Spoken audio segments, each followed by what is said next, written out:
Hello everyone, Mike1217 here, welcome back to Let's Play The Legend of Zelda Skyward Sword. Now we're gonna actually make our first use of the bird statue on screen, and we're gonna use it to go back up to the sky. Because in the last episode I got a little bit careless with my shield and I got it destroyed by Octoroks. Yeah, that's something you have to really watch out for in this game, is your shield breaking. It's highly recommended that you try to upgrade your shields as quickly as possible. There will be numerous types of shields in the game, and I'll show that off a little bit more once we get to the next region. But right now, we just have to get a new wooden one. I don't think I really have the resources to get a new shield. Oh, that's not the right button! That works too. If you dive off onto Skyloft, you're pretty much going to land at the same spot every time, or close to it. I'm not going to land on that mountain I was about to hit. I did land a little bit far away from where I wanted to be, but hopefully I can... I do need rupees. I still need 6 rupees to actually afford the shield. So hopefully I can find that chest that I passed up stupidly when I was following Fi. I mean, I guess it was an easy chest to miss, so I guess not that inexcusable. But I'm assuming it's gonna have rupees in it. Usually tiny chests have rupees. But I don't really remember how I'm gonna get there.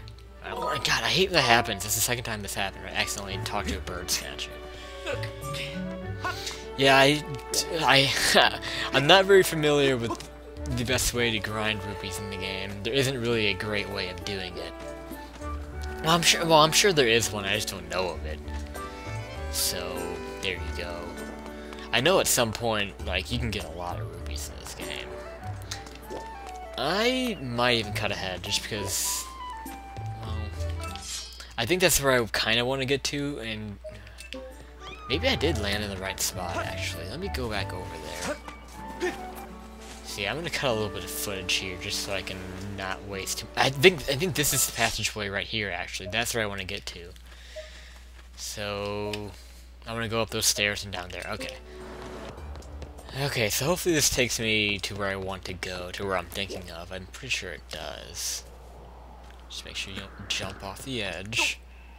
Nothing really happens when you jump off. I'll probably do it on accident eventually, so I'm not gonna really show it. I know it's gonna happen on accident at some point, because I'm just stupid. Let's just look around. I'm just kind of exploring here. I'm pretty sure this is where you followed Fi around. Maybe it isn't. It's hard to recognize because when we were following Fi, it was nighttime. It could also be down there. I'm still dousing, by the way. Your dousing will always be set to your C button. If you want to get rid of it, you can hold down douse and just do that. This is the normal first-person mode, which really isn't that useful. You might as well just have your dousing on. There's the chest. This is the chest that I noticed when I watched the video back when I was following Fi, and as I expected, there were rupees in it. So very good. Just what I needed. So I will cut back to the bazaar, or I can just cut back to Faron Woods, because you've seen how to buy the shield. So, yeah, I'll probably do one of the two. Or maybe I'll cut somewhere in between. I figured I'd meet you back here in the sky, just because I want to show how the bird statues kind of act as warp points. This is how it works, is when you go back into the region and jump on in. And actually, it automatically drops you in. I didn't even press the button there. You'll see on the map here, you'll see points in the map where bird statues actually are. So whenever you talk to a bird statue, that is what will unlock them and make them, and make you able to actually drop down to them. So I don't know which one I just want to go to the furthest one. I guess in the woods is the one that I actually left out of. That's the closest to where we were. So that's how it works. It's not like any kind of immediate warping where you just kind of like use an item and then you just warp. It's inconvenient because you have, in order to warp around the actual region, or go to a different region, you have to go out into the sky and then jump back into the region. So it's kind of a pain in the ass. I'm just gonna ignore the enemies now. Part of me wants to fight them just for more practice, but I also don't want to waste time. So now that we have that all done, we can focus on the matter at hand and actually progress in the woods. I want to try to ignore these Octorots because I don't want to break my shield again. It didn't take long for that to break. Again, it's highly recommended that you try to upgrade your shield as soon as you can, so that way you'll have better durability to it, and it can take less hits. But I decided not to try to do that because I don't have enough rupees, so I'm pretty sure in order to upgrade your shield, or upgrade anything, you not only need the certain collectibles in order to upgrade an item, but you probably also need rupees in order to pay for it too. I think, but I didn't really want to mess with it just because I just don't want to bother right now. Hopefully I'm going the right way.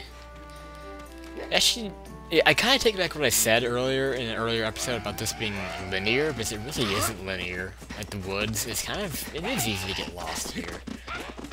But I am going the right direction. I feel like I was getting lost, so never mind. This upcoming part is a little bit more linear than the first part. Really, the only part that isn't that linear is this area around the big tree, which is pretty much the main area of the woods. But after we get past here, it'll be a little bit less, or a little bit more linear. I think there's a bird statue up here on top of this thing. Yeah, okay, so let's activate this. Ugh. Okay, see, I told you I was gonna cut her out. Even though it was like 2 seconds, but oh well.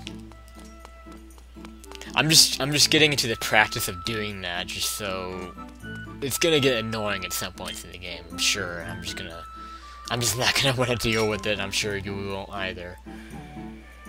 Yeah, okay. So what you do with the slingshot is just shoot at those curled up vines and bring them down. That's basically what Fi just said right there. Is congratulations, you used your item. You used your item without me having to tell you how to use it. You're learning. Congratulations. Okay, so here we can move on to kind of the second quadrant. Alright, would quadrant be the right word? Just the second segment of the Faron Woods. Uh-oh. Ooh, plot points coming up. Don't know who that was, but we'll find out eventually.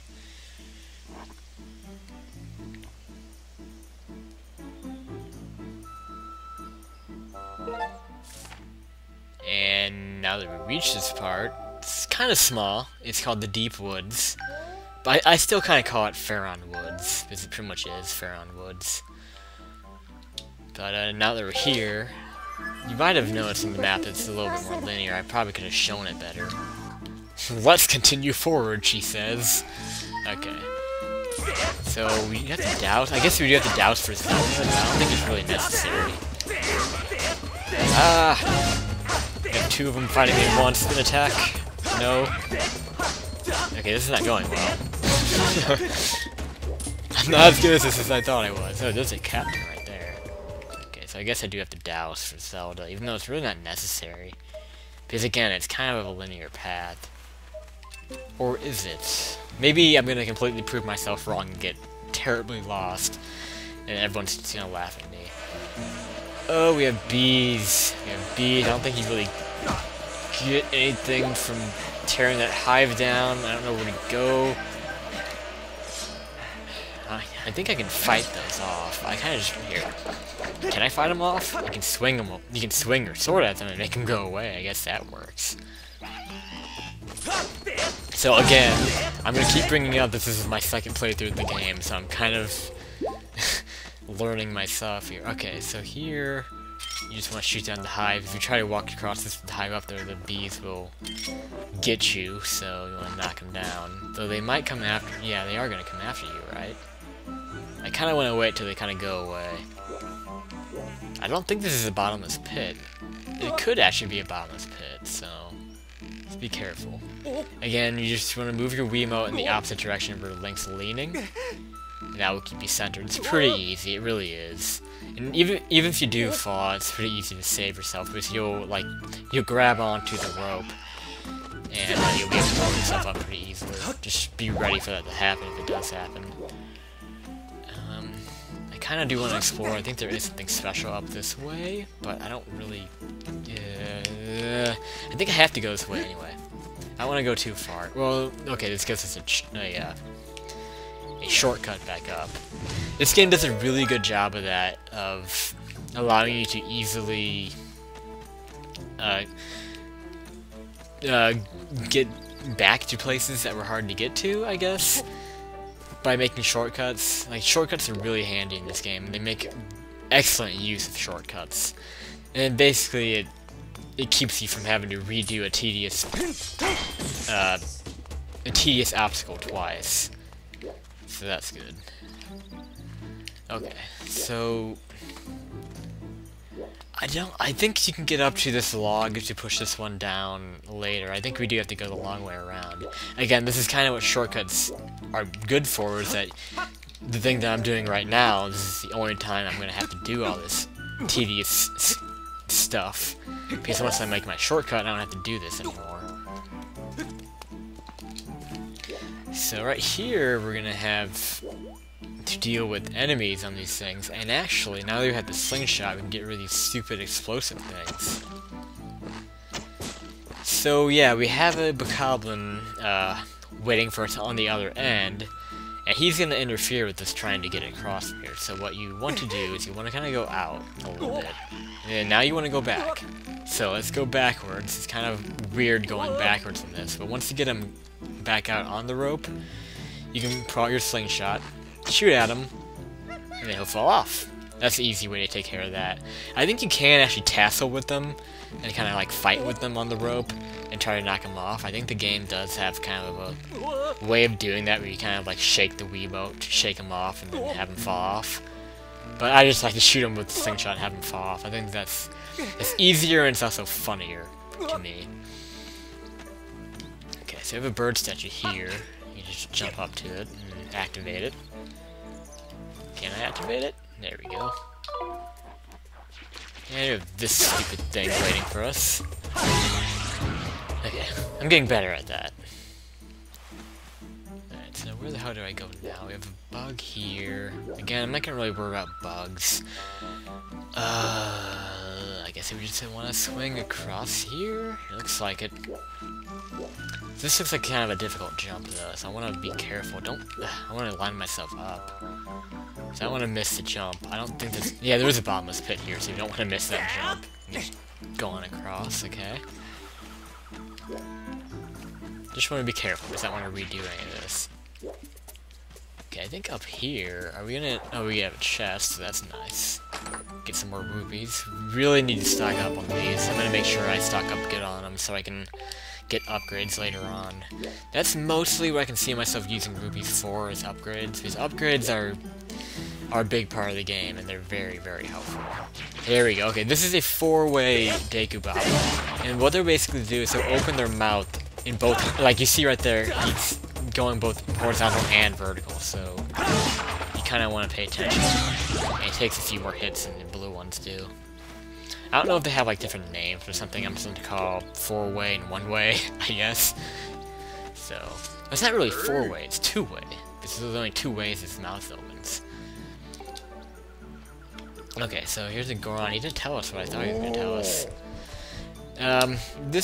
We're about to run into a huge part of the game that I'm actually not really that concerned about. These are goddess cubes. And this is a big part of getting 100% in the game. Now, this being a challenge run that I'm pretty much making as minimal as possible, I'm really not gonna be going for these that much. So I'm just gonna let you know right away, get used to me passing these up, because I'm not really gonna worry about getting these. Because for the most part, I mean, I guess some of them do give you rupees. So, I mean, I guess I should explain what they do first before I get ahead of myself. So what these basically are... Wait, he's asking me to help him. What do you need help with, sir? I don't think... Oh, well, he gives me an item. That's nice. This is another trade-inable collectible. Trade-inable collectible. There's a lot of ibble going on there. Okay, so let's explain what God's Cubes really are. Oh, he's gonna do it for us. Basically, what they are is they're just like the treasure shards from Wind Waker. That's pretty much... They serve the same type of purpose. Is every time you activate one of these, it will make a treasure chest available in the sky. And what you want to do to activate it is use your Skyward Strike on it. So basically, chests in the sky will be unopenable until you activate a Goddess Cube. And once you go back up to the sky, you'll see on your map a spot where a chest is open and, you know, able to be, well, opened. So that's basically what those are. It's very similar to the treasure shards in Wind Waker. And I'm not going to be getting all of them for sure, because some of them get heart pieces. It's quite a varied array of items that they give you. Some do give you empty bottles, which is something I would like to have. So I kind of just want to be careful with which ones I open, though. That's why I kind of want to be careful about getting those in general, just because I don't want to accidentally pick up heart pieces. I mean, I can always reset my game if I do, but you know, I don't know. For the most part, I will try to get them if they're not too far out of the way, but I'm not gonna waste like a whole episode trying to get one, because there are some that are pretty tricky to get to, and they really do reward you for working hard for them. So yeah, if I pass one up and it's easy to get, I'll get it, but if it's too much of a hassle, I'm gonna pass it up. So just be prepared for that. If you're someone who gets annoyed by people passing things up, then I'm sorry, I'm probably gonna pass up a lot of those. But we're actually just about ready to start the first dungeon, which is quite exciting. After Fi shuts the hell up, we can actually proceed. There should be another not owl statue, bird statue. I'm probably gonna get that confused with Majora's Mask and saying owl statue. And yeah, she's gonna suggest to us to return to the sky to equip yourself properly. That's kind of their way of warning you that things are about to get real. Because again, we are gonna truly enter the first dungeon coming up here. So let's just activate the statue first. And this is called the Forest... Well, it's weird. This area is called the Forest Temple right around here, but the actual temple is called Skyview Temple. So, I don't know, it's just weird how they named it. But this is actually something that may be hard to figure out is how to open it, because this is the door to the temple. The way you open it is a lot more simple than you'd think, and a lot of people, including myself, have gotten stumped here. What do you do to open it? You just look up with your slingshot and there's a switch. That's it. Took me forever to find that.